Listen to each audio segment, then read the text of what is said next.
All right, good morning again, Council. Our second meeting of 2021. I see Councillor Thompson's online but not videoing, and I don't see Councillor Fitzgerald, but we do have quorum, so I will call the meeting to order. And I will confirm that we have quorum and everyone present, with the exception of Councillor Fitzgerald, who I know is coming in any second now. So the clerks have assigned movers and seconders as noted, and if you have any objection to a motion that you're on, please let me know. Moved by Councillor Thompson's not totally live. Can I use him as a mover? Here he comes. Good morning, Councillor. Okay, I have a resolution moved by Councillor Thompson, seconded by Councillor Schumacher. It is recommended that the special general committee meeting agenda dated Monday, January 11th, 2021 be adopted as printed and circulated. All in favor? That carries. Are there any disclosures of pecuniary interest? Seeing none. I have a resolution moved by Councillor Wiebe and seconded by Councillor Stone. It is recommended that the committee approves the excluded expenses from the 2021 consolidated budget as outlined in Corp 2021-01. And I think I will see if Reva or Julia. Reva, are you going to outline that for us? Thank you very much. Yes, thank you, Your Worship. So I just wanted to provide a kind of a high-level explanation of what this report is actually showing. So the town's consolidated budget is prepared on a modified accrual basis of accounting, and that shows how the town's using their funds raised in any given year. The town's financial statements are prepared on a full accrual basis of accounting, so that shows the changes in the value of the assets held by the municipality. So since the budget and the financial statements are prepared using two different methods of accounting, they need to be reconciled each year. So reconciling the annual budget using the full accrual basis of accounting explains how the budget would look if it was done on the same basis as the financial statements.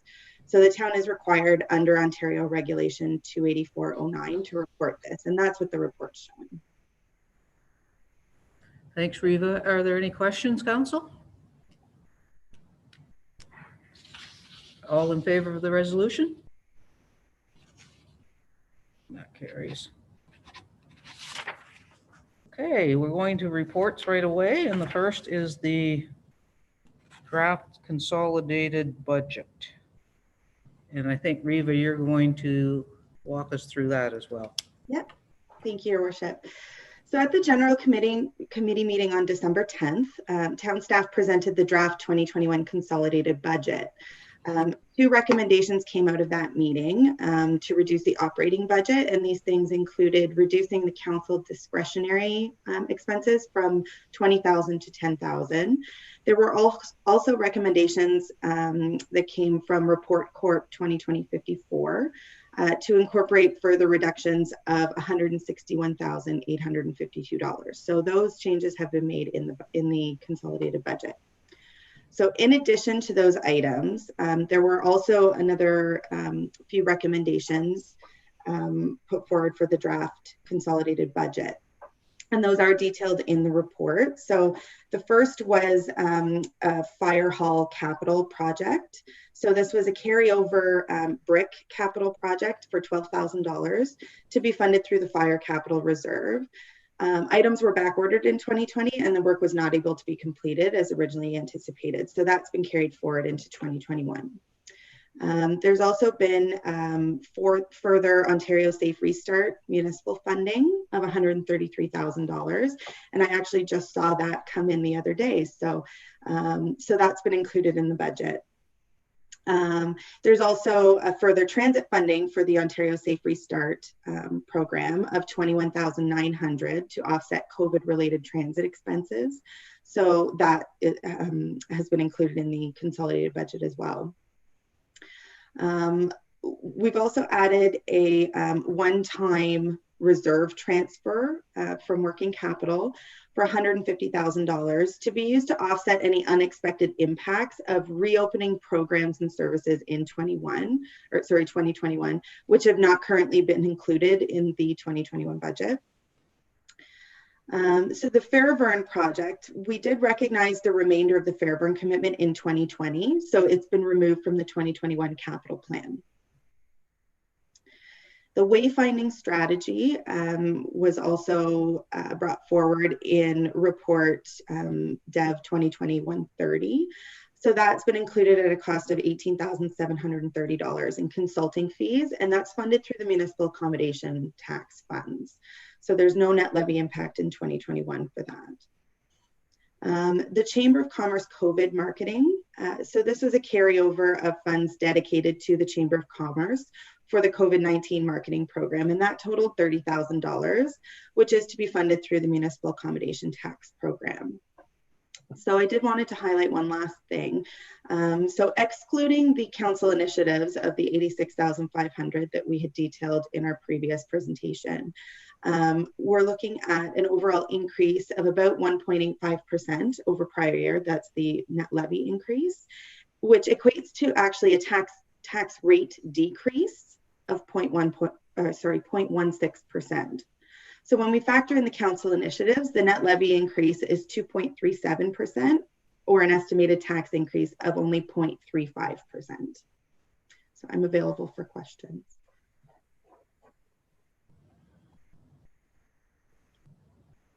Sorry, Reva, could you just, what was that last number, the tax increase of?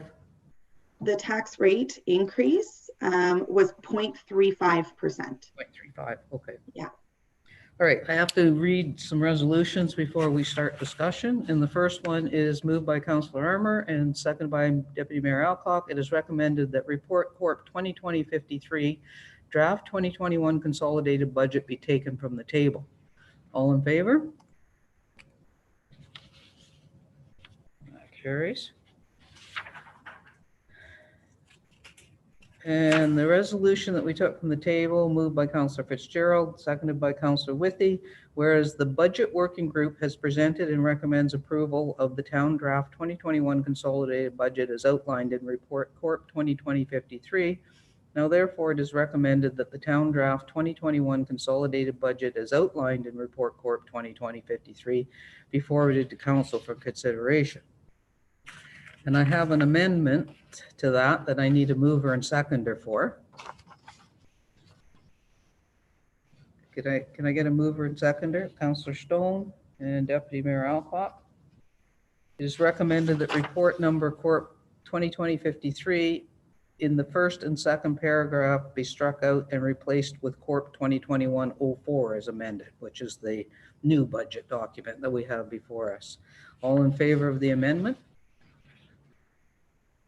That carries.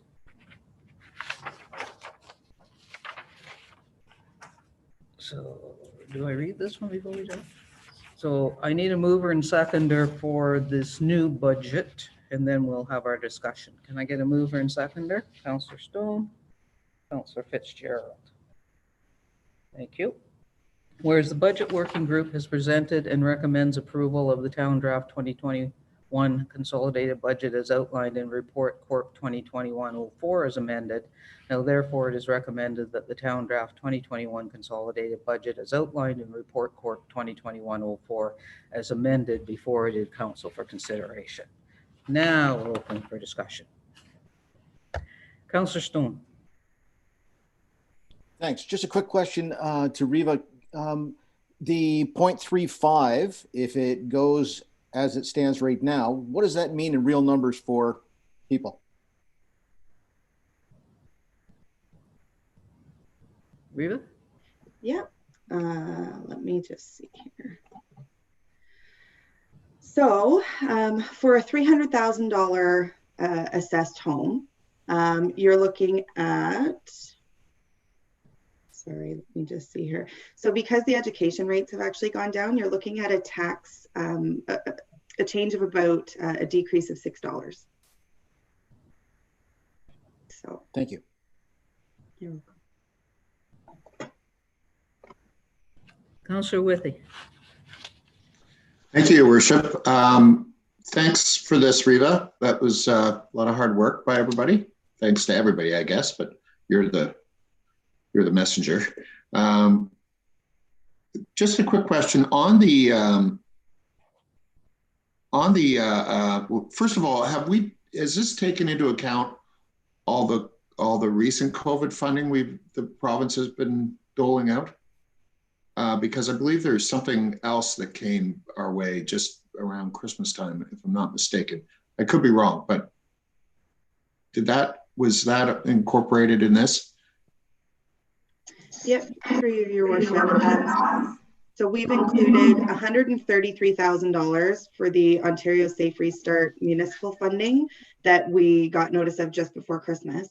There's also $21,900 in new transit funding that we received through the Ontario Safe Restart. And that was kind of the second wave of that transit funding as well. That's been included in this amended consolidated budget. Okay, thank you. I saw that on your thing. I was just wondering if there was anything else on top of that, but if I may, Your Worship, is there any word through channels that there may be more coming? Because, you know, as we see, I think this pandemic is going to go on for quite some time.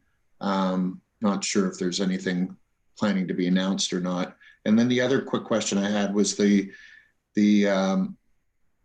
Chamber of Commerce plan, the $30,000. Did they not get a grant from somebody for that, or is that a separate thing than this?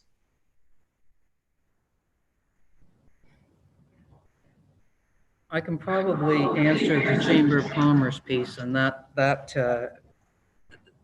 was the collaborative marketing commitment that we made to them back last year, and they use our commitment as well as others to leverage other funding. So if they did get a grant, the grant was contingent on us being a participant in that. I think I can answer the question. Well, I don't know if I can answer the question though about the additional grants. There is a phase 2 for the Safe Restart that we've talked about. In talking with a representative, it doesn't seem that we would be eligible for that type of funding. It's more for those municipalities that have really exceptional circumstances where they can't control their expenses. So those would be the municipalities that would be eligible for those, but they've told us that we're not going to be eligible for that funding as it stands right now. So if there is additional funding, we'll make sure that we're incorporating that as well. And if I could keep going, Your Worship, sorry.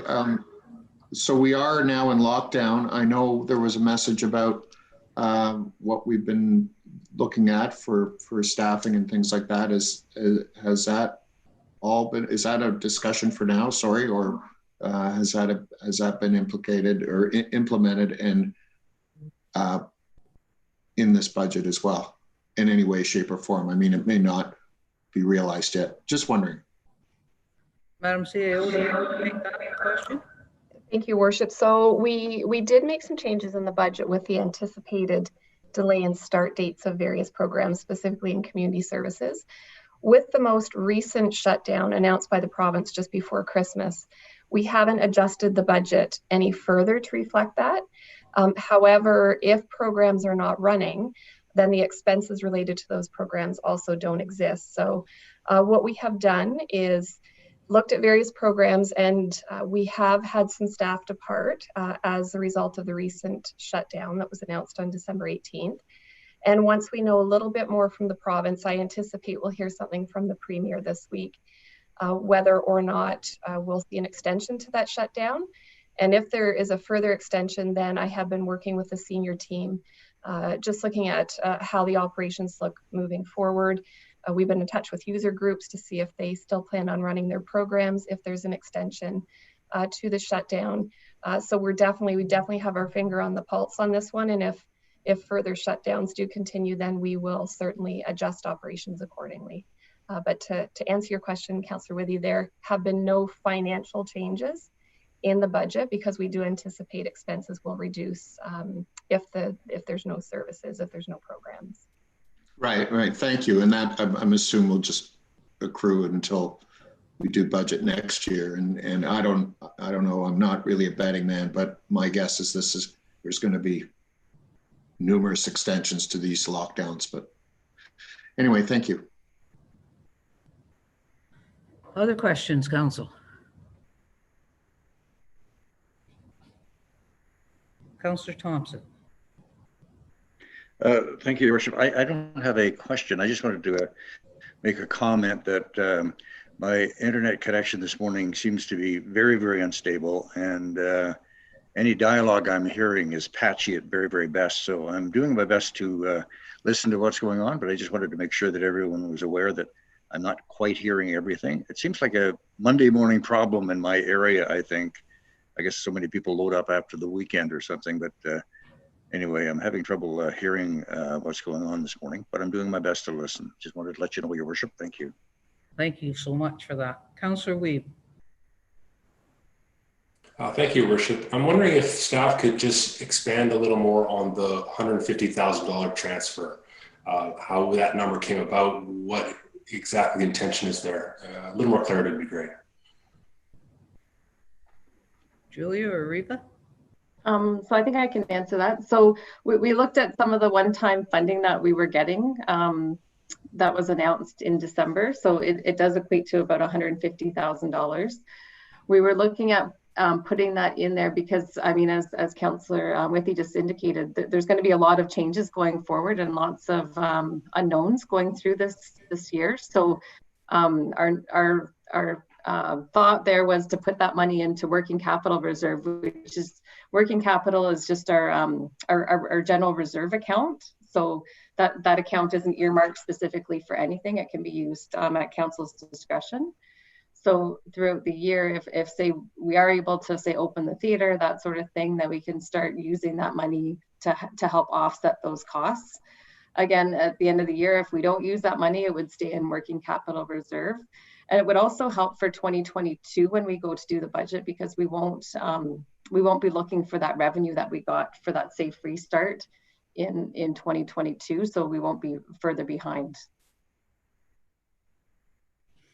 So we don't have an exact calculation on how we came up with that number. I think this year is going to be, again, similar to last year, where we're bringing back a lot of financial reports to let you guys know where we stand and what the financial impacts are of everything that's happening as we go through. Councillor Withey. Just a brief comment on that. I think that's a brilliant move.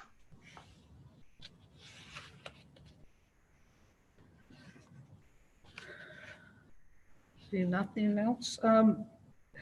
It's not a big amount of money, but I had one thought in the $87,000 of council new initiatives, which I think is a combination of the money that we were allowing the chamber for the lighting show and the community improvement downtown program. So the amount of money we're allowing the chamber for the lighting program had about $18,000 worth of wages. And that was for a program that would run from January till May. It's obviously not going to run in January, and highly unlikely it'll be running in February. So I'm just wondering if we shouldn't reduce that money at least by about 35%, the part that was going to wages.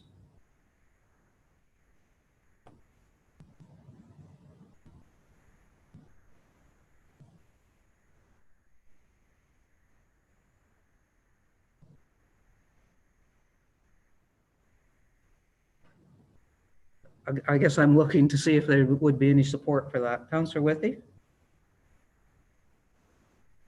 Thank you. Sorry, I was wondering about the long pause, but yeah, I would support that. So maybe I'll get the clerks to draft that up as one of our amendments, and I would think that a 35% reduction in that piece, because we know we won't be operating early on. I'm not sure whether we'll be operating at all and for how many days we will be operational, but I just don't like to tax the taxpayer for something that is potentially not going to happen. Councillor Stone. Yeah, I'm just asking the question, if the time frame in which we had allotted for the labor to be done just simply gets moved to spring, summer, that those monies would still be needed, would they not? Well, the thing is that the wages were for the MHP portion, and it won't be operating at MHP after May because it opens as a regular event. So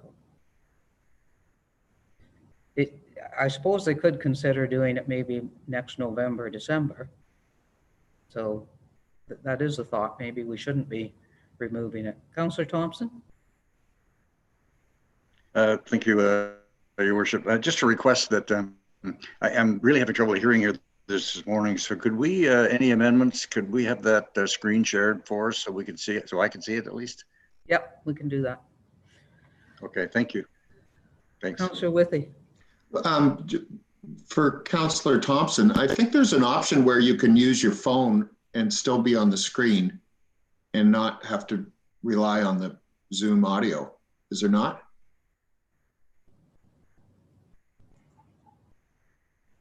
Yeah, Crystal can send you a phone number, Brian. You can try calling in. That might give you better audio and yet still stay on the screen. So we'll see how that works. Okay, are there any other questions?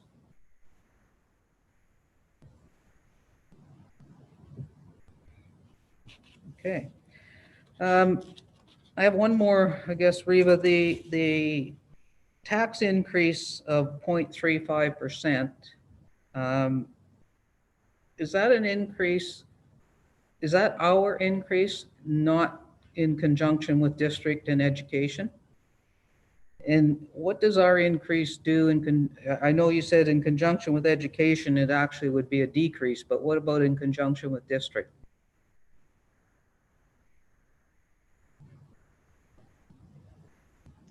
Thank you, Your Worship. So overall, it's just the town's tax rate that increases by 0.35%. So right now in our estimates, we have the district tax rate going up by 0.97%, but then the education's rate being reduced by 4%. So overall, we're looking at a reduction of 0.24%.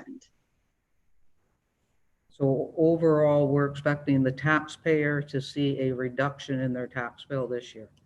Right. Okay, good to know. All right. I guess then if there's nothing else, we're probably going to, I'm going to see if I have one amendment or not.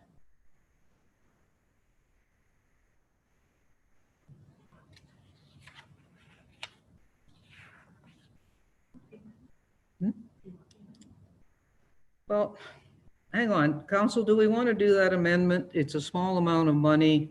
It's about $6,000, or do we want to just hang on to it in case we're looking at a fall startup for that program? Deputy Mayor Alcock. Sorry about that. Thank you, Your Worship. I think that Councillor Stone raised a good point. I think, you know, it's $6,000 and overall the budget's looking very good, and I think it's, you know, we can be hopeful that it will function in the fall. So I'd leave it in. Councillor Armour, did I see your hand? Yes, I was just going to echo those sentiments. I think carrying that over would be a good idea. Okay. All right then. What I have then is the amended resolution, which is still on the table, which I read, which is forwarding the budget before us to council for consideration. Are there any further questions? I'll call a motion then. All in favor? And that carries. Okay, that was pretty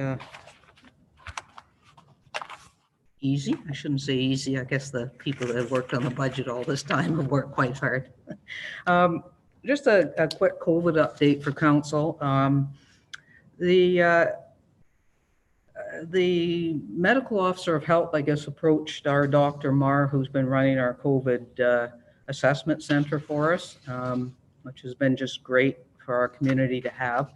And she's been approached to be part of the task force to eventually get a vaccination program here in our community. And I kind of went out on the limb and told her that I thought that our council would fully support her being in negotiations with Dr. Gardner and whatever other partners are going to be at the table for that, and that if our Active Living Center will work to help with getting the vaccination out to our community the way it has for the COVID testing center, that we would be in favor of that.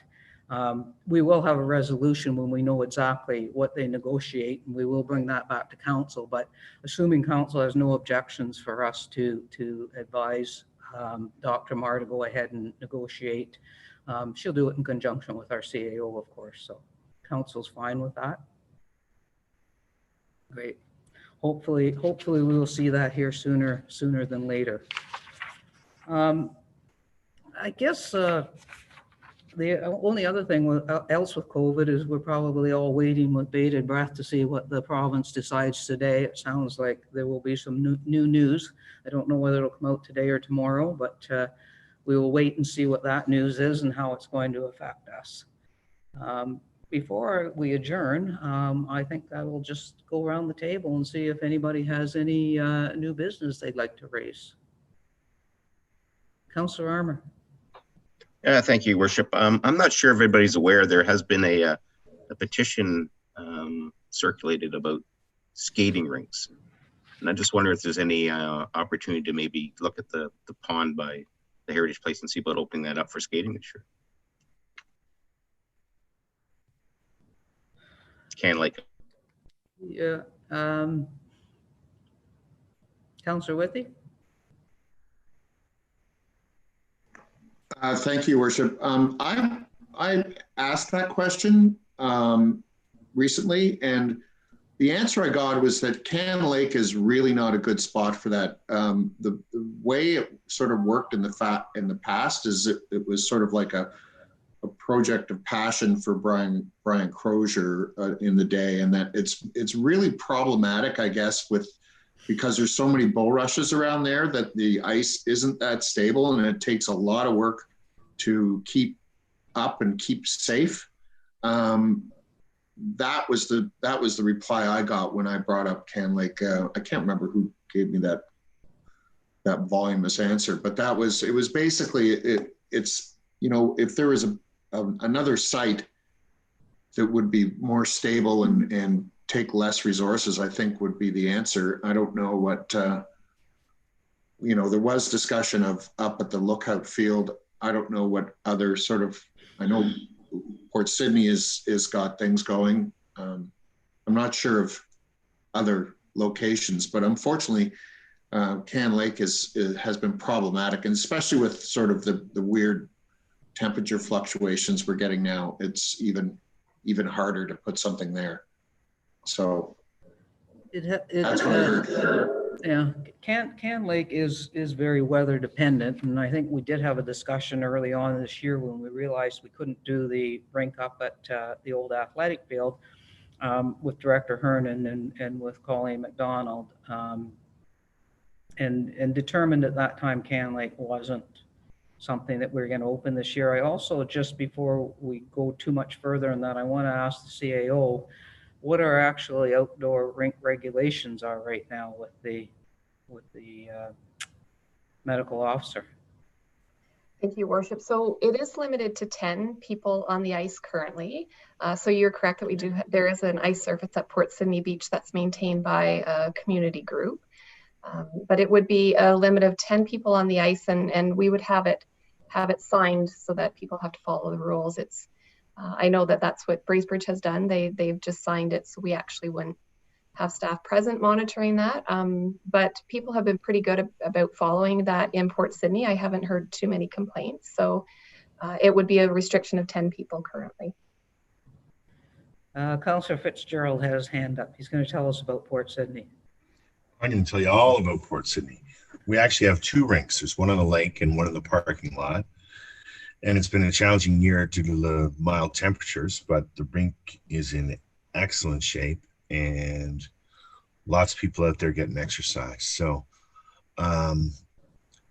Just a quick question about Lions Field. What was the issue with putting a rink up there? Was it the fact that we had no water?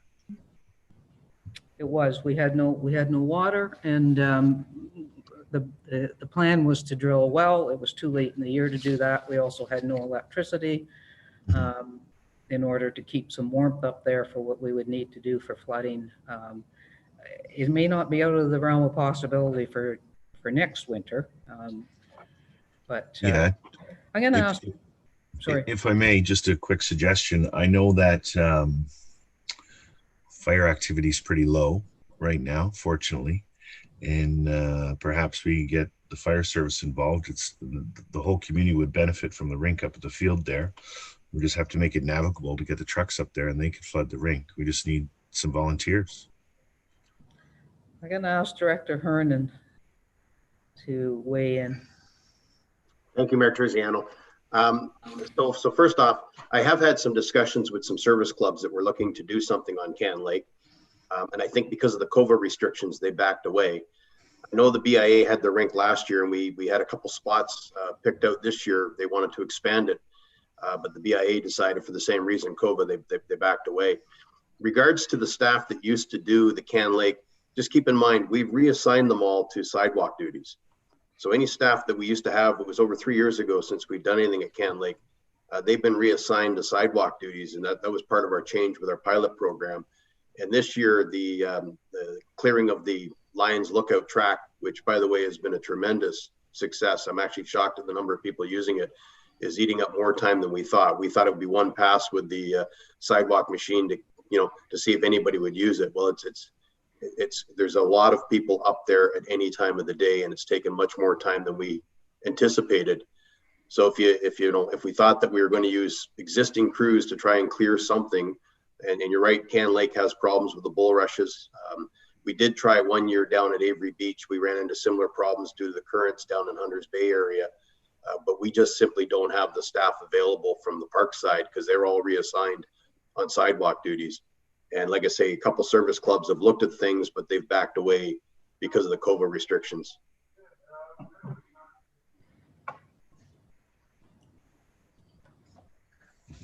Okay. Councillor Fitzgerald, just a quick question while you're still there. How are the people adhering to the 10-person rule down Port Sydney? Is that going well?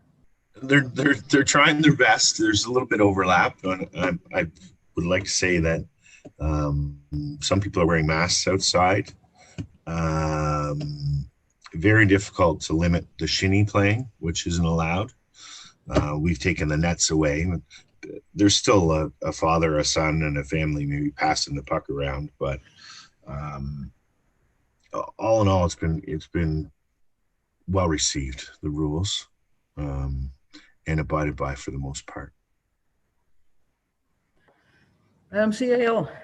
Thank you, Worship. So we do have some alternative locations in discussions with mainly Director Babineau that we could actually do a skating rink. I just shortly after, or actually just prior to Christmas, unfortunately, we did have to let go 24 of our part-time staff, mostly affiliated with the pool and maintenance of the rink.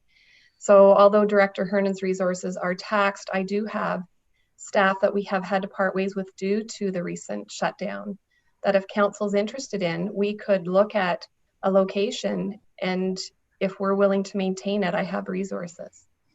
So again, that would come at a slight cost, but if it's something that council's interested in having in the community, it's been suggested perhaps an ice rink over in Meadow Park, or maybe we go down to Rivermill Park and the town of Huntsville maintains the rink. So we have options. If council's interested, staff would be very anxious to look at solutions. Deputy Mayor Alcock.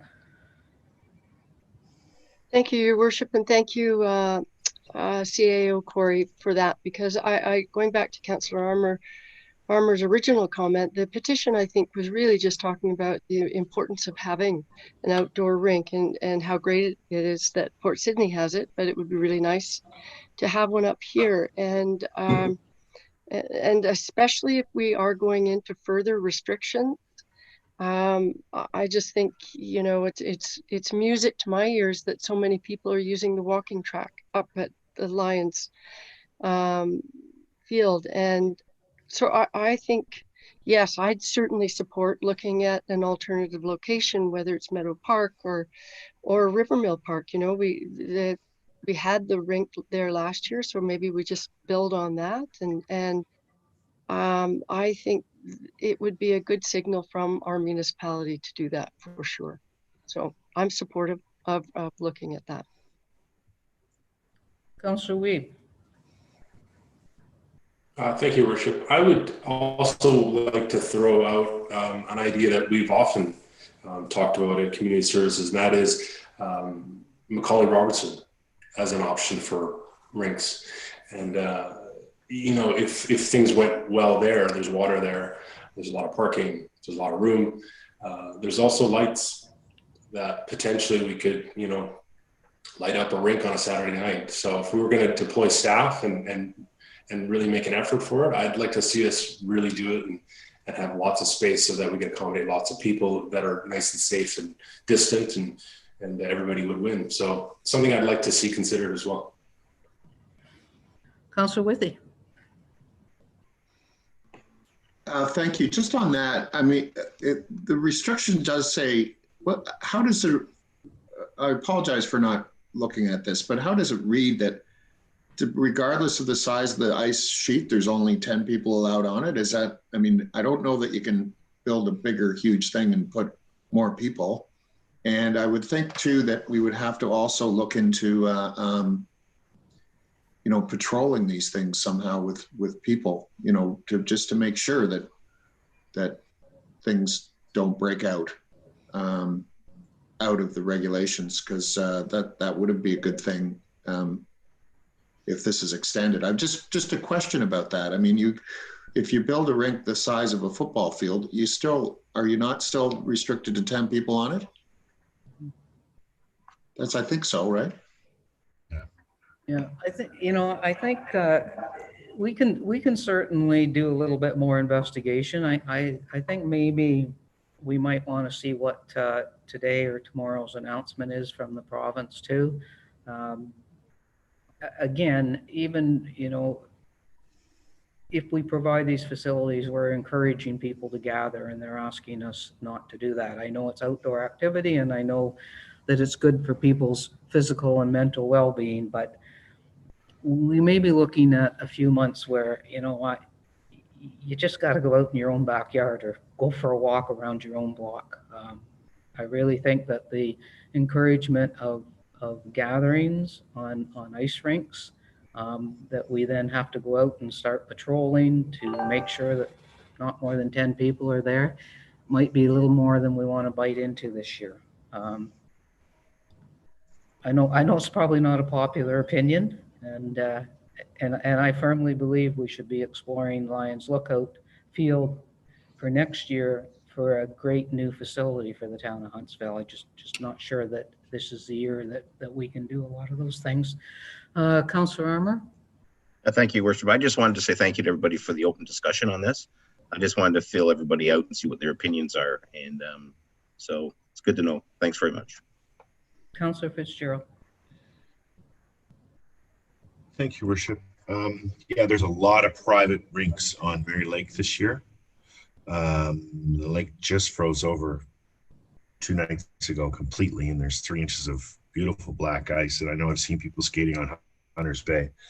So I think what you'll see is that a lot of people are going to create their own rinks however they can. So do we need to give the CAO any direction pending the Premier's announcement tomorrow, because we're all convened right now, that she does have some approval if it is I think we can probably, you know, depending on the announcement, challenge both the CAO and Director Hernan that if they think there's an area where we could put in, you know, a small rink or something that's central to people and do it safely, that yes, they have the authority for the go-ahead if you want to do that. It's also, you know, wherever we put it, it's going to be weather dependent. We could Yeah. We put it in next week and it could melt the following week, or we haven't seen our big January freeze yet. So hang on, I'm being asked, I think, about a resolution. No. We'll give the CAO and Director Hernan the ability to investigate further. Yeah. Maybe suggest 2 smaller rinks rather than 1 big one. Yeah, for sure. Okay, I probably shouldn't have gone around the table for new business because look what we did. But is there any other new business? Okay. Oh, hang on. Deputy Mayor Alcock. Thank you, Your Worship. It's not new business. It's a question with respect to our services. And I may have forgotten what the status was, but I know we shut down the pool for the holidays. And I can't remember what the plan is for reopening the pool. I know lots of our staff have been laid off again, and I'm asking a question of CAO Corey. Thank you. Thank you, Worship. So the pool is currently closed. With the restriction on numbers, it would be very difficult to have any type of programming. So based on the fact that we could only have so many people in the facility, we have made that decision that the pool will remain closed until such time that the restrictions are lifted. And to your point, Deputy Mayor Alcock, we have laid off the part-time staff that would support those programs. So due to the fact that the numbers are very, very low, it's been decided that the pool will remain closed based on, I guess you could say, financial reasons, because to have it open, it would be very limited to the number of people that could use it. So, so based on the recommendation of the province and the medical officer of health to not have people congregate in any way, shape, or form, we have closed the pool, and it will remain closed until further notice. Paula? Thank you. Yes, thank you for that, Denise. And I understand, given lockdown for sure, that big time restrictions. Once lockdown is lifted, and probably given tomorrow's announcement, maybe it won't be. I just wonder if for the lap swimmers out there who are really vocal, if we've heard from any of them yet, or we expect to. That's not actually, forget the question. I suspect at some point we'll start hearing from them, but you've answered it, which is under these circumstances, it's a different reality. So thank you for that.